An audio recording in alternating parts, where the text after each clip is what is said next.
What's up guys, Spin Firearms here, and today I'm going to be giving you guys a list of firearms that are the best bang for your buck. And I'm not talking budget either. And on top of that, one of them includes a Glock. And it's going to represent all Glock models because I have found the same deal for all of these Glock models. You just have to look in the right places as well as take the time to do it. A lot of people just give up nowadays on searching for certain prices, or they don't want to order online, they just want to order in the shop or in their local store. Trust me, online is where it's at, and I can find some of those crazy deals almost on the daily. And like I said, a Glock brand new. But the first handgun we're going to start off with, like I said, we're not aiming for budget here because I feel like there's a blurred line nowadays between budget and high quality firearms. And if you really take a look at a lot of these budget firearms, they're not really quality, but there's also a lot of good quality firearms that are budget. So therefore, today we're just going to be talking about firearms that are affordable at a reasonable price, and even if they cost a little bit more, it is worth the jump up in price. First off, Springfield Armory Mod 3, right? The XD Mod 3, I own about 11 handguns from Springfield Armory that have the grip safety. So none of my Hellcats or anything like that, but you know, the XDSs, the XDs, the XDMs, never a single issue. So we're already getting out of the way. That's the one thing people don't like about it. Never a single problem. So I just wanted to knock that out. Everything else about this handgun has been flawless. The serrations they did look great. I like how they streamlined the XD. That's what they've been needing to do for years now. It's thin. It's like a Glock 19 in size, but more ergonomic. Really big, comfortable grip right here. 16+1 capacity, good quality mags, good sight picture, optics ready, comes with a rail. And that trigger is probably the highlight of the handgun. It's the XDM trigger, basically. So a little spongy, but it's not terrible at all. And it's so easy to land shots. It's like they took the XDM and XD trigger and mushed it together and got rid of all the junk, right? All the sponginess and stuff like that. So a really, really nice shooting handgun. I'm not big into full-size handguns or compacts. I carry micro 9, subcompact, stuff like that. But this handgun has been awesome, and I'm trying to branch out and keep it consistent amongst all handgun owners because some people do like to carry full-size or compacts. I'm just not one of them.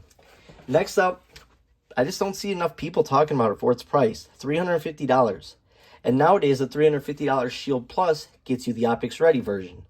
I've been seeing it as low as $340. That is insane for a Shield Plus. That is absolutely crazy. Even if you get the base model without the optics ready, it is a heck of a pickup. 10+1 with the flush mag, 13+1 and 15+1 are your magazine options. Awesome defensive trigger. Exactly what you want for a defensive trigger. I don't think there is one that's much better than that. Nice reset, nice finish. Ergonomics are something that's left to be desired if you have a certain size hands, but you throw a whole grip on there, and trust me, it's one of the most ergonomic setups out there. One of my buddies has a Shield Plus. It's his new favorite handgun. I told him to get a whole grip on there when he first got it. Loves it. And simply because Hogue did such a good job designing it, that it just fits your hand so well. And Hogue grips, on top of that, absorb some of the recoil. But there's all sorts of variants of this, but obviously I'm talking the lower base model for being around $350. And like I said, all you got to do is do your research. Look around. Keep your eye. I check out PSA every single day because every single day a new deal opens up and you want to catch it before it's gone. So I've seen these as low as $350 even on PSA. And trust me, here's the thing you got to check out though. There are so many different variants of shields. You just need to pay attention to which one's which. You may just see 9mm 1.0, 9mm 2.0, 9mm 2.0 with tritium sights, 9mm 2.0 with thumb safety. Those aren't the Shield Plus. Keep your eye out. Make sure it's a Shield Plus. Doesn't matter if it has a thumb safety or not because it's extremely stiff. I've never accidentally engaged a safety in my life. So sometimes it's cheaper having that external safety. Next up, the Stoger series. Now, the Stoger STR-9 subcompact is probably my favorite Stoger handgun, but they've done great with all their handguns.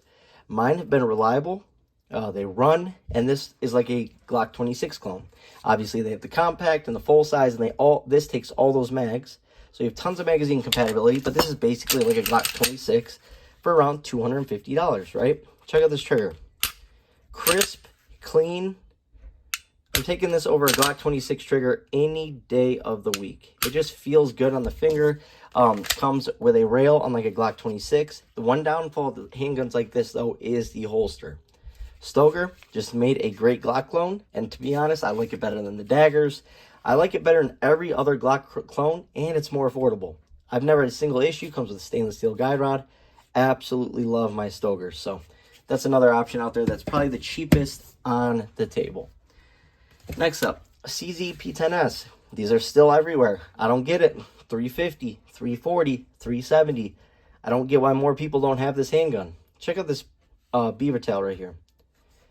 Look at this. Super low. I mean, it's just so ergonomic for a subcompact. It's absolutely unbelievable. For a subcompact, it feels so good in the hand. Low bore axis, nice texturing, 12+1 capacity. Takes the larger CZ mags. You can get mag sleeves to fill the gaps. Flat face trigger, big trigger guard if you live in a cold state. Amazing CZ finish that they always put on their handguns. 3-dot sights that are metal. I mean, I just don't see why CZ isn't more mainstream. I get that it's popular, but they just don't sell like SIG and Glock and Smith, and it just confuses me. Because I have the CZ P10C, I have the P10M, I have the P10S, and they're just ridiculous at how they shoot. The best part about it, by far, other than the ergonomics, that trigger. I mean, that's about as good as it gets for a defensive trigger as well. It's still got weight on it, a nice defined wall, but just a flawless trigger pull. We're almost to the Glock, guys. Smith & Wesson M&P 40 shield. Now, I was talking about those deals. I've seen these as low as $299. So if you're in a mag-restricted state and you want more power per round, you cannot beat these. And for $299 is ridiculous. The Shield 40 in Performance Center. Now, I live in a free state, obviously. I can carry whatever size mag I want. But I still carry my M&P 40 shields. They just handle recoil so well. They're beyond thin. Once again, hoe grip. Feel good with that hoe grip. I just wish they made a double stack 40. I mean, it would probably be the best carry gun on the market. But obviously, they don't. Anyways, 6, 7, or 8+1 capacity. And like I said, $299 for the shield. Absolutely ridiculous. It's going to be reliable. It's the way to go. Even if you just want something light, you know, hiking gun, a going to the mailbox gun, walking the dog gun. Maybe not like a, you know, in the city or whatever the case may be. A backup gun, a pocket pistol, whatever. It has so many different uses for this handgun. I just love it. Last but not least, the Glock. This Glock 26 I got brand new for $400. Obviously, I put an aftermarket slide on it, but it's completely stock Glock 26. Now, how did I get it for that price? I've seen Glock 19s for $375. I've seen Glock 33s for $350. I've seen Glock 17s for $410. I've seen ridiculous deals. It's called the rebuilds. Glock rebuilds. All you got to do is Google it, and you'll start seeing options come up. Now, they're not always available, but there are a couple of websites out there that do offer them all the time. I saw a handful of Glock 26 rebuilds on that website when I bought this one. I've owned this now for over a year and a half, 2 years, even with this aftermarket slide. Unreal. Not a single problem, no reliability issues, and everyone's going to talk about this dot, but yet you guys carry full-size Glock 17s and Glock 19s, but complain about this much surface area. It's ridiculous.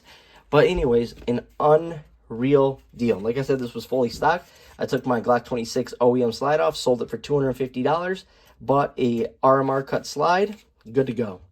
You know, some, you know, whatever you want, some suppressor height sights, whatever the case may be. I wanted optics ready. And this build right here ended up being like $550 when I was all done with it, after selling the slide and stuff like that. But that's another video that's already out on my channel. But Glock rebuilds.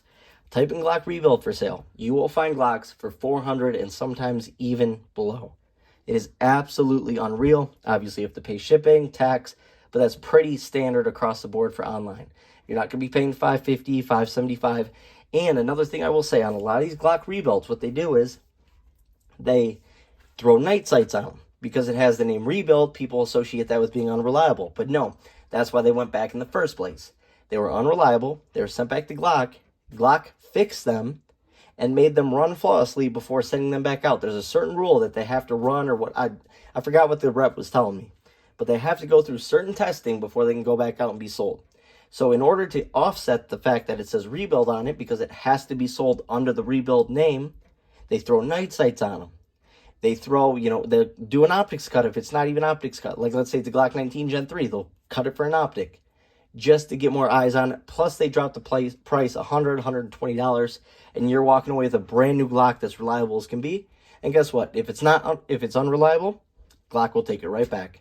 They'll either swap it or fix it.